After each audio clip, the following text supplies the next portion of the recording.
Hello दोस्तों, PSSB ਦੀ senior assistant ਨੈਬ ਤਹਿਸੀਲਦਾਰ treasury officer ਦੀ final answer ਕੀ ਤੁਹਾਡੀ ਆ ਚੁੱਕੀ ਹੈ, ਜਿਹਦੇ ਵਿੱਚ ਤੁਸੀਂ ਦੇਖ ਸਕਦੇ ਹੋ set A, set B, set C, set D ਤੁਹਾਡੇ ਸਾਹਮਣੇ ਮੈਂ ਰੱਖੂੰਗਾ ਅਤੇ ਤੁਸੀਂ ਇਹ ਸੇਮ PSSB ਦੀ ਵੈਬਸਾਈਟ 'ਤੇ ਜਾ ਕੇ ਵੀ ਚੈੱਕ ਕਰ ਸਕਦੇ ਹੋ। ਅਤੇ ਇਹਦੇ ਵਿੱਚ ਤੁਸੀਂ ਦੇਖ ਰਹੇ ਹੋ ਕਿ ਇੱਕ ਡਬਲ ਸਟਾਰ ਨੀਚੇ ਨੋਟ ਦਿੱਤਾ ਹੋਇਆ ਹੈ। ਡਬਲ ਸਟਾਰ ਦਾ ਮਤਲਬ ਸਾਰਿਆਂ ਮਤਲਬ ਜੋ ਕਿ PSSB ਨੇ ਵੱਲੋਂ ਕੁਐਸਚਨ ਗਲਤ ਹੋਇਆ ਅਤੇ ਉਹ ਸਾਰਿਆਂ ਨੂੰ 1 ਨੰਬਰ ਜਿਹੜਾ ਹੈ ਉਹ ਮਿਲੇਗਾ। ਠੀਕ ਹੈ ਜੀ। ਉਸ ਤੋਂ ਇਲਾਵਾ ਇਹਨਾਂ ਨੇ ਬਹੁਤ ਸਾਰੇ ਕੁਐਸਚਨ ਦੇ ਵਿੱਚ ਦੇਖੋ A ਐਂਡ B, ਜਿਵੇਂ 52 question A and B, A ਵੀ ਸਹੀ ਹੈ, B ਵੀ ਸਹੀ ਹੈ, ਹੈ ਨਾ ਜੀ।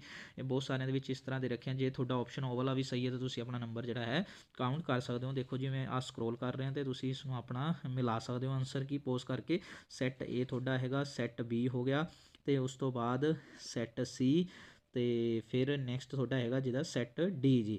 ਅਤੇ ਇਸ ਨੂੰ ਚੈੱਕ ਕਰ ਲਿਓ ਅਤੇ ਕਿੰਨੇ ਕਿੰਨੇ ਤੁਹਾਡੇ ਮਾਰਕਸ ਬਣ ਰਹੇ ਹੈ ਅਤੇ ਜ਼ਰੂਰ ਕਮੈਂਟਾਂ ਦੇ ਵਿੱਚ ਪਾਈਓ। ਅਤੇ ਇਹੋ ਜਿਹੇ ਇੰਪੋਰਟੈਂਟ ਅਪਡੇਟਸ ਦੇ ਲਈ ਸਾਨੂੰ ਲਾਈਕ ਅਤੇ ਸਬਸਕ੍ਰਾਈਬ ਕਰੋ। Thank you.